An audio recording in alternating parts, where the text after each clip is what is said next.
우리가 사용하는 말 가운데 백수라는 말은 여러 가지 뜻이 있는 것 같아요. 물론 한문자에 따라 다르지만 맑은 물도 백수고 또 노인이나 연세든 어른들도 백수고 그리고 하얗게 신 수염도 백수고 이 100가지 짐승, 온갖 짐승을 일컬을 때도 백수라고 하지요.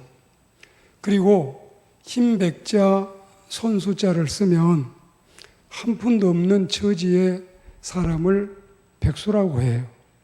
그런데 백수에 건달을 붙이면 백수건달인데 백수건달이란 가진 것이 아무것도 없이 할 일 없이 여기저기 떠돌아다니는 사람이라고 지칭하고 있어요. 물론 이런 백수건달도 급수가 있고 종류가 있나 봐요.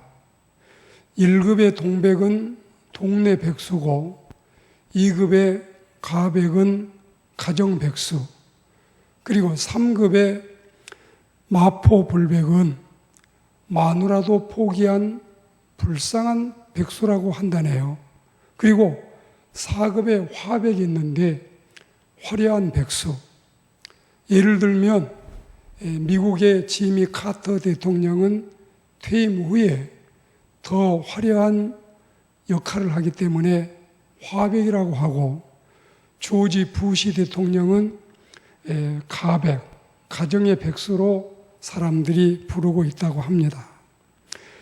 그런데 요즘은 반백이 극성이래요. 백수들의 반란이라고 할까요? 여하튼 이 백수라는 이름이 좋게 들리지 않지요. 신앙인으로서도 우리가 믿음 없는 백수 신앙인은 되지 말아야 되겠다. 이런 마음에 제가 이 백수를 꺼내 보았습니다. 오늘 하나님의 말씀의 제목도 결코 좋은 뜻이 아니지요. 크나큰 내 믿음, 확장된 내 믿음, 그리고 성숙한 내 믿음, 탄탄한 내 믿음, 옹골찬 내 믿음, 또 뿌리 깊은 내 믿음. 이렇게 하면 얼마나 좋겠어요. 그런데 줄어든 내 믿음, 쪼그라든 내 믿음, 작아진 내 믿음, 그리고 미숙한 내 믿음, 영적 전응화적인 믿음, 쬐끔한 내 신앙, 얼마나 여러분 듣기도 답답하고 안타깝게 여겨집니까? 그리고 이것이 주변 사람들 또 다른 형제 자매들의 처지가 아니고 내 자신, 바로 우리 자신의 모습이라면 이를 어찌하면 좋습니까? 오늘 본문 말씀은 예수님의 복음서 중에 마태가 전하는 복음 가운데 17장 17절에서 20절까지 이 사이의 말씀입니다. 예수님이 귀신 들린 아이를 고치는 장면이 펼쳐지고 있는 대목인데 사람들이 인산인해를 이루어서 넘쳐나고 있습니다. 그런데 어떤 사람이 예수님께 와서 무릎을 꿇고 애원하기를 주님, 불쌍한 내 아들 좀 생각해 주십시오. 이 녀석이 글쎄 간질병이 심해서 중증입니다. 아니 글쎄 발작을 할 때는 참으로 부모 심정으로는 도저히 눈을 뜨고 볼 수가 없습니다. 물불을 안 가리고 쓰러지는데 불이 있어도 속수무책이고 물이 있어도 분간을 못합니다.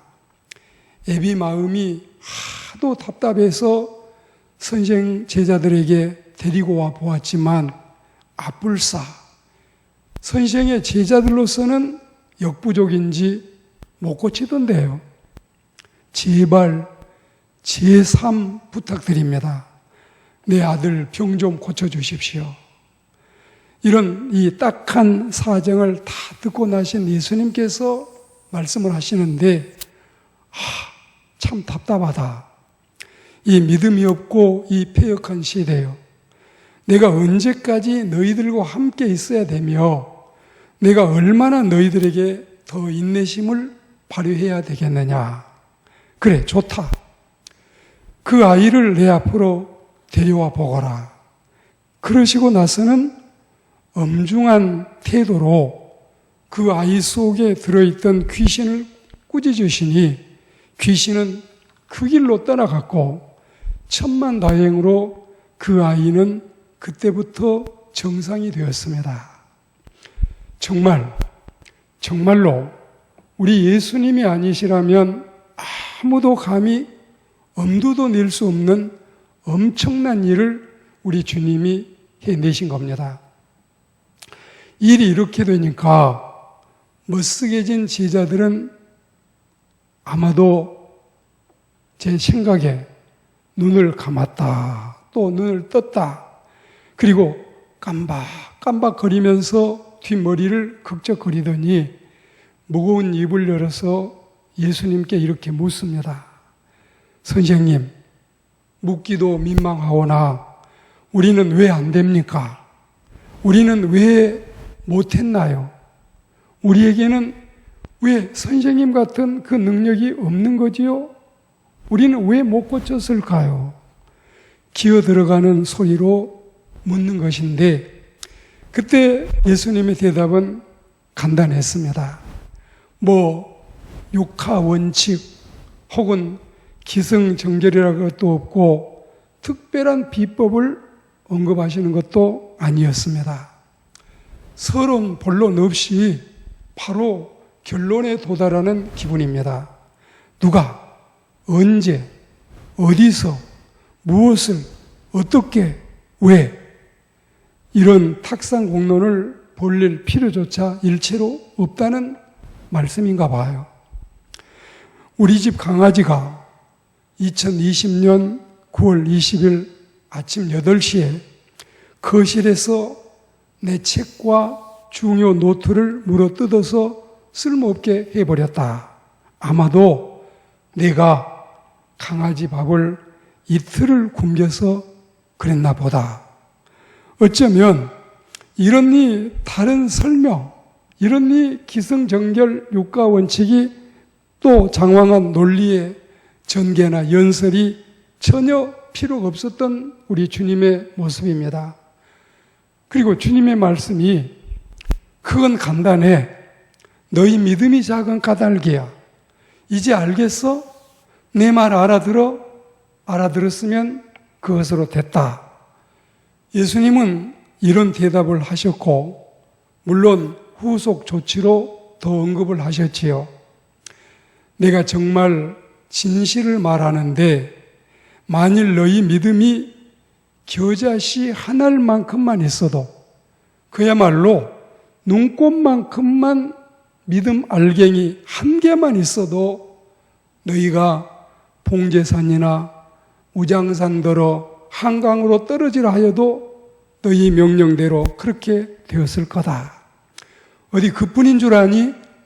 너희가 그때는 못할 것이 아무것도 없을 것이다.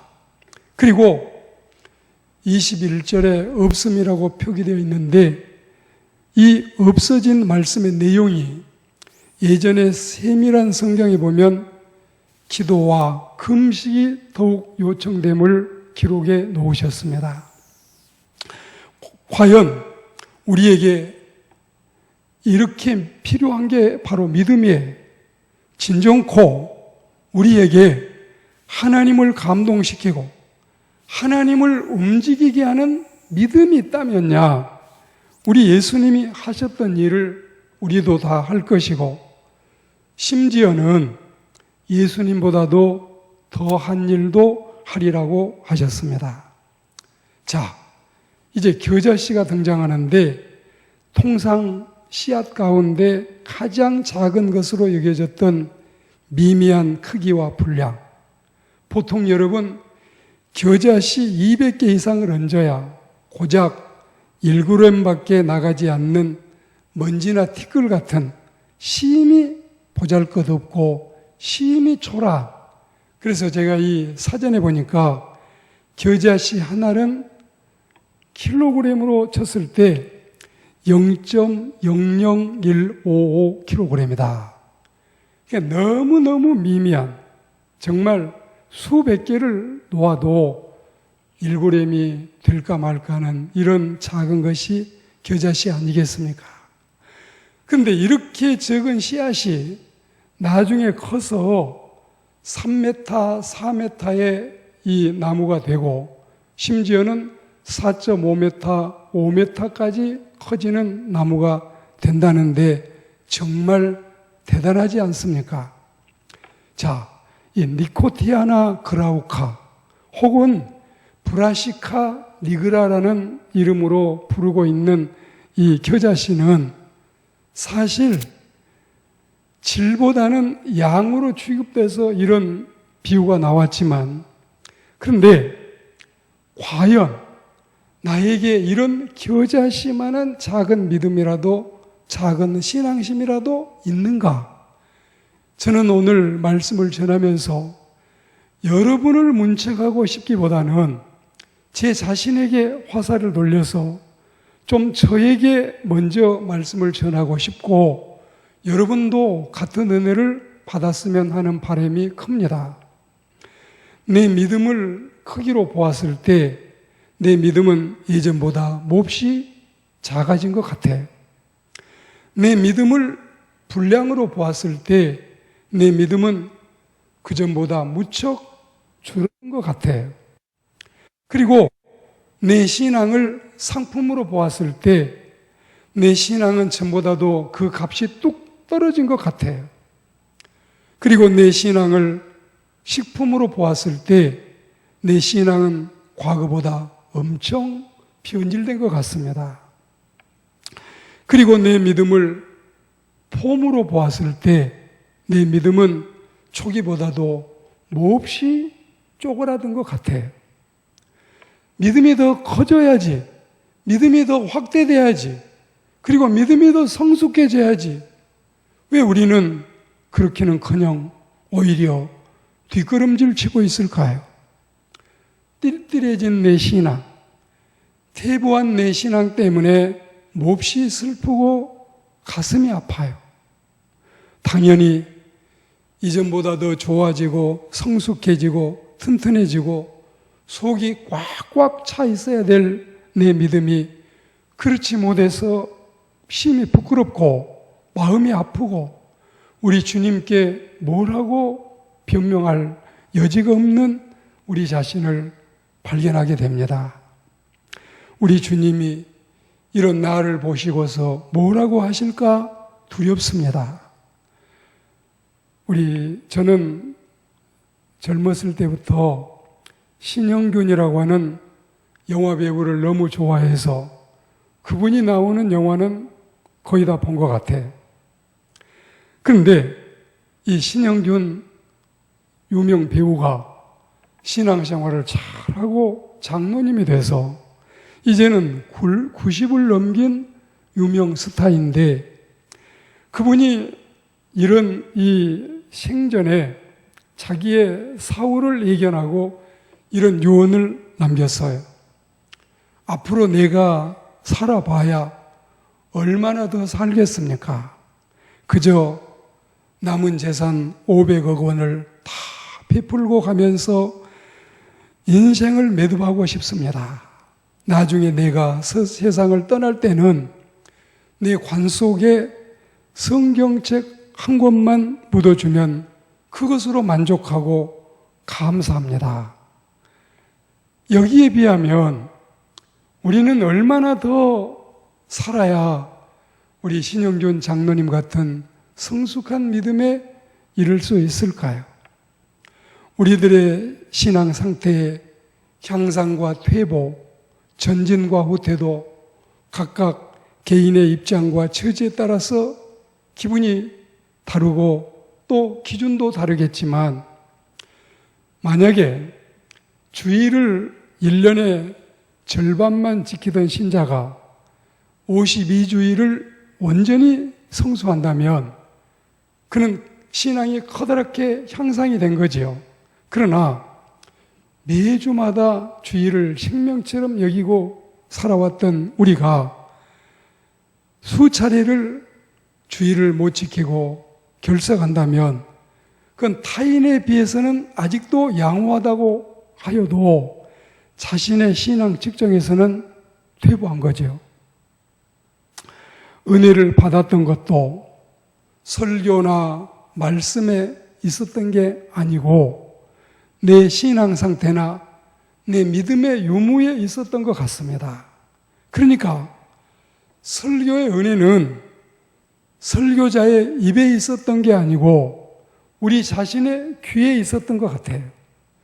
설교자의 입에서 은혜가 나오는 게 아니고 내 자신이 듣고 있는 귀에, 그보다 더 중요한 것은 내 말씀을 듣고 있는 가슴, 심정, 내 마음 속에 더 중요한 의미가 있다는 뜻입니다. 신실한 믿음을 가지고 있을 때는 무척이나 은혜로웠던 말씀들이 시험에 들고 보니, 신앙이 쪼그라들고 보니, 믿음이 변질되고 보니 은혜가 될 수가 없었어요. 예전에는 그토록 은혜스러운 말씀이 이제는 왜 이리 됐을까? 기도가 부족한 내 믿음, 믿음이 부족한 내 자신, 사랑이 부족한 내 모습, 은혜가 부족한 내 처지, 회개가 부족한 내 신앙, 그리고 섬김이 부족한 현 상태, 나눔도 부족하고 배려심도 부족하고 또한 우리의 삶에서 여전히 신앙생활에 모자란 것만 생각나는 내 모습, 또 설교자로서 더 충실하게 말씀을 준비하여 여러분에게 살찐 꼴을 더 먹이지 못한 제 자신에게도 부끄러움이 앞섭니다. 저는 젊어서 키가 1m 70, 그러니까 170cm였는데 이제 요즘에 와서 재보니까 1.3cm가 줄어들어서 168.7cm가 되어 있어요. 자, 크지도 않는 170cm. 물론 옛날에는 너무 적지도 않고 너무 크지도 않고 평균 키였지만 근데 이게 1.3cm 줄어든 게 굉장히 내 마음속에는 많이 줄어든 것 같아요. 그런데요, 키 줄은 만큼만 믿음이 줄어들었으면 천만다행이겠는데 근데 키보다 훨씬 더 믿음의 분량이 더 줄어들었다면 너무나 마음 아프고 부끄러운 생각이 들어요. 오늘 말씀을 듣는 여러분의 마음은 어떻습니까? 여러분의 심정은 어떻습니까? 여러분의 믿음은 옛날보다도 더 커지고 있습니까? 더 성숙되고 있습니까? 더 확장되고 있습니까? 그리고 여러분, 우리가 처음 믿었을 때 예수님을 사랑했던 그 첫사랑의 그 순수하고 그 열정적인 그 믿음의 모습을 지금도 간직하고 있습니까? 오히려 더 커져야 되겠지요. 그러함에도 불구하고 우리의 첫사랑이 회복이 되지 못하고 우리의 옛날 그 좋았던 믿음이 성숙해지지 못하고 더 퇴보된다면 참으로 우리는 세상의 모든 것의 상실, 모든 것의 이름도 안타깝지만 이것만큼 더 안타까운 일이 또 있을까요?